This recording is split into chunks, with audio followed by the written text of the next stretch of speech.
My respected colleague, you gave us a 14-page CV.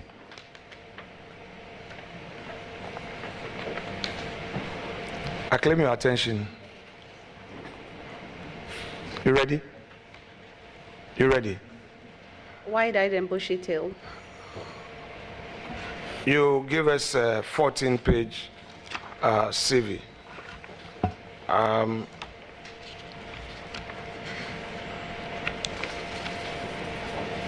You sign against each page to confirm that this is coming from you. Clarify for me, when people address you doctor, people also address you professor, share with us which of these titles match your rank. Thank you. Both do. I am a professor of surgery at the University of Utah in the United States. Thank you. Now, there may be jurisdictional interpretations, so I would want you to have this opportunity to clarify for the general public to understand and appreciate where you're coming from. In Ghana, for instance, in the academia, someone may just have his PhD and lectures at the university, but will not be called a professor. You would have to do some publications, then you become an ASO-prof, and then from there you become a full professor. Share with us the jurisdiction where you earn the title professor. How does it come by? I have defended 2 theses. I have written so many publications, too numerous to count. And I have done a lot of research, too numerous to count.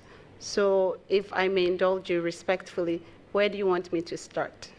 Okay, so just very simply, have you been conferred with that title, which is a postdoctoral title, professor? Do you have a document from a certified body confirming same to you? Same that you've been conferred with that, just as is done in the Ghanaian jurisdiction, or is different from where you're coming from, please? Thank you, Mr. Chair. The American system is completely different from the Ghana system. I am a professor of surgery. I have been teaching surgery for at least the last 15 years. Surgery is a skill. So we teach in the theater. We don't teach only in the classroom. As we're doing classroom work, we are also doing teaching in the theater. I am a full professor of surgery at the University of Utah and a professor of global surgery. Thank you. So that's a very fair explanation, but I want to know from you, so how then does the person earn it? At what point do you then hold the title? Yes, you lecture, yes, you do surgery, but at what point, once you get in there, do you automatically carry the title, or it has to be conferred in one way or the other by rank? That's the clarification I want you to provide, please. I am a professor of surgery at the University of Utah. I am a professor of global surgery per the American College of Surgeons and the American Board of Surgery. I have worked in teaching for the last 15 years. Thank you. So the American College of Surgery, in its role, has your name there as Professor Ayensu-Danquah, correct? American College of Surgeons has my name as a Professor Ayensu-Danquah. I am a board-certified surgeon, doubly boarded from the United States of America. Thank you. Very well.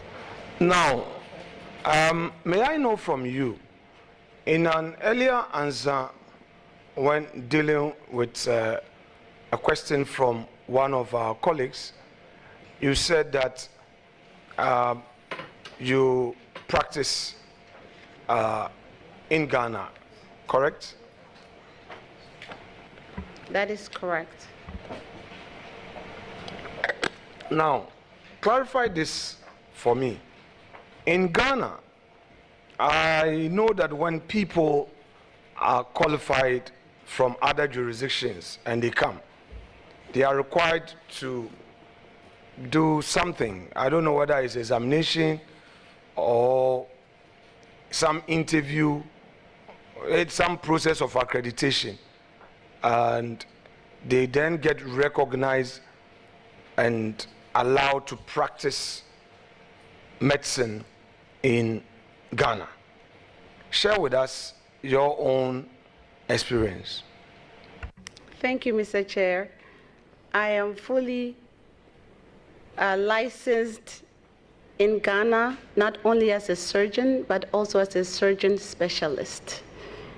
In 2014, I came to Ghana. Even though I was a professor of surgery in the United States, I came back to Ghana. I took a written exam for a whole day. The next day, I sat in front of 3 surgeons in Kolebu, and I did an oral exam. After the oral exam, I spent another full day doing an ethics class. My license in Ghana is license number MDCRN7629. It was conferred on me on 27 January 2014. That is just a generalist. And I also have my specialist license, both of which were conferred on me on 27 January 2014. Currently, my dues are all paid, and I'm a full member of the Ghana Medical and Dental Council. Thank you. Correct. Now, in appearing before us, can you share with us whether you have paid your taxes or making arrangement to pay them? Please, I have a GRA clearance, so my taxes have been paid. Thank you. Which one?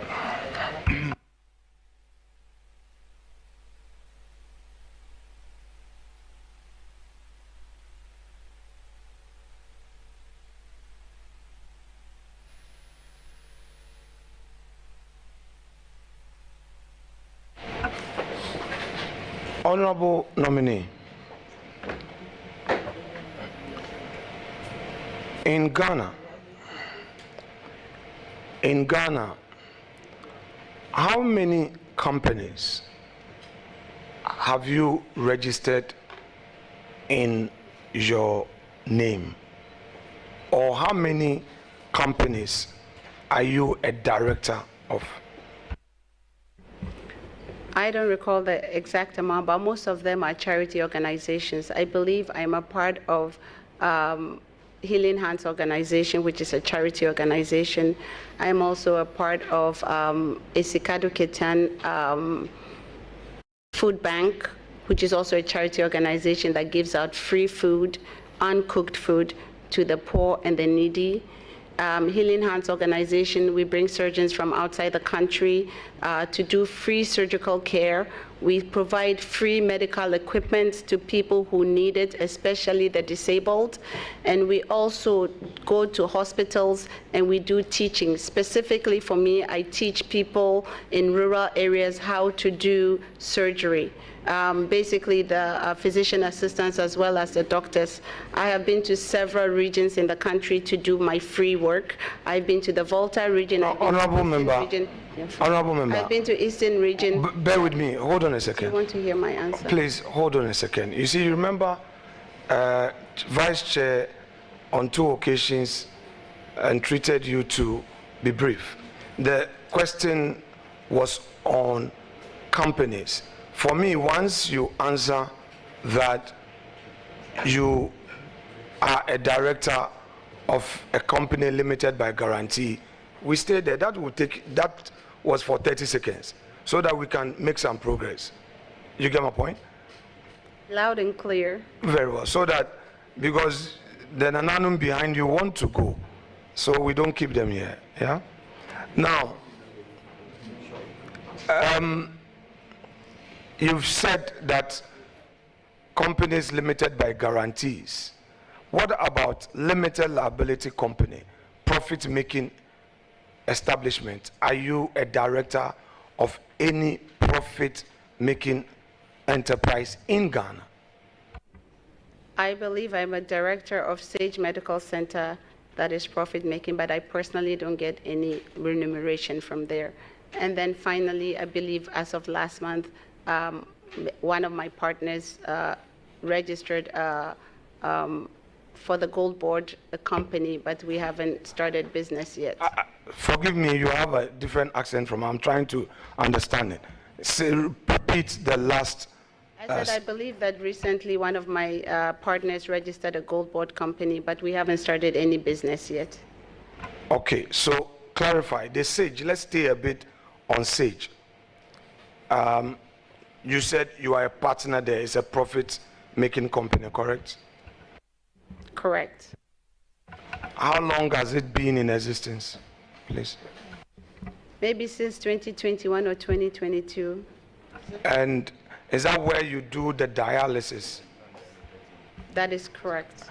And is it your case that that company since 2021 has declared no profit? Thank you, Mr. Chair.